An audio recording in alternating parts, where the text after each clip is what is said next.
जो दो बाज के पक्षी थे उसके पास में, और वो उससे बड़े मतलब अति प्रिय लगे। एक्चुअली उसे किसी को गिफ्टेड मिले थे, तो उसने बोला कि इनकी अच्छी परवरिश के लिए किसी को देता हूँ मैं। तो उसने क्या है अपने जो दरबार में थे उनको उसकी जिम्मेदारी सौंप दी कि ये लो, ये दोनों बाज के पक्षी हैं, इनकी अच्छी परवरिश करो और ये मैं इनको ऊंचे आसमान में उड़ते हुए देखना चाहता हूँ। तो राजा के हुक्म के अनुसार पालन हुआ और पक्षियों की अच्छी परवरिश की गई। 1-2 साल में बड़े हो गए वो और उड़ान भरने लगे। तो राजा साहब को इच्छा हुई कि चलो यार मैं दोनों पक्षियों की उड़ान देख के आता हूँ। तो वो गए तो उन्होंने देखा कि जिसने उन पक्षियों की परवरिश की थी उसने बोला उन्हें उड़ने के लिए। तो दोनों पक्षी एक साथ उड़े और राजा साहब देखते हैं कि एक पक्षी तो बिल्कुल उड़ता चला गया आसमान की ऊंचाइयों की तरह और दूसरा वापस आके बैठ गया एक डाल पर। तो राजा साहब बोले कि यार ये क्या है? बोले ये दूसरा वाला कैसे यही वापस आके बैठ गया? तो बोला कि अब कैसे बताऊं राजा साहब, ये इसे डाल इतनी प्यारी है कि ये तो इधर ही आके बैठ जाता है। इसकी मुझे समझ में नहीं आया आज तक कि ये मतलब उसे ये नहीं बताती एग्जैक्टली कि अब वापस क्यों आ जाता है। बोले ये थोड़ा सा जाता है और वापस आगे बैठ जाता है। तो उस राजा साहब तो नाराज हो गए एकदम। बोले सुनो ऐसा है, इसे सही करो नहीं तो फिर मैं बता रहा हूँ तुम्हें दंड का भागी बनना पड़ेगा। और वो लगे पड़े हैं सब। बोले इसे कैसे उड़ाएं? उसे खूब उड़ाएं और फिर वापस आगे बैठ जाए। और दूसरा वाला बिल्कुल एकदम जो है बादलों को चीरता हुआ चला जाए ऊपर, है ना।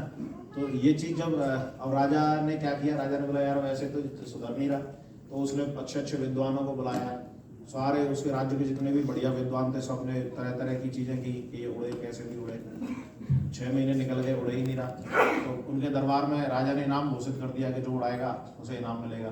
तो क्या है, एक किसान आया सिर पर मुड़ीसा बांध के और आके बोला कि मैं उड़ा दूंगा ऐसे लंबा। बोले अच्छा। तो बोले कि इतने अच्छे अच्छे विद्वान दिमाग लगा के चले गए, चलो इसे भी ट्राई कर लेते हैं। तो चलो ठीक है, राजा साहब कल मिलते सारे वहाँ। तो सब पहुँच गए। बोले ठीक है। तो उसने किसान ने उसे उड़ाया और जैसे ही उड़ाया उसके बाद कुल्हाड़ी उठाई और वो पेड़ सहित उड़ा दिया वो जिस पे बैठता था आगे। हेलो। तो उसके बाद वो बाज वापस आया भी तो फिर वापस चला गया और लंबा उड़ता रहा। उस क्यों ऐसा हुआ? क्योंकि जिस डाल पे बैठ रहा था उसने वो डाल ही जड़ से खत्म कर दी। हेलो।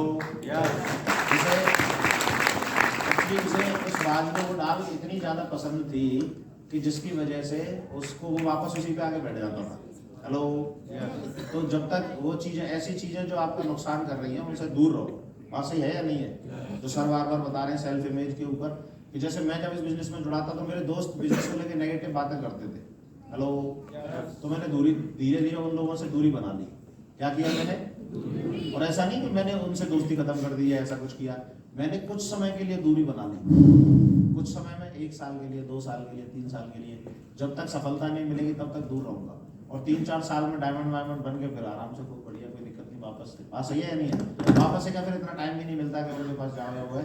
लेकिन ओवरऑल कहने का पर्पस है ऐसे लोगों से दूर रहो जो आपको नेगेटिव करते हैं। अच्छा, आपने एक चीज देखा होगा, थोड़ा सा और सर बता रहा हूँ, ये आदमी छवि के ऊपर ही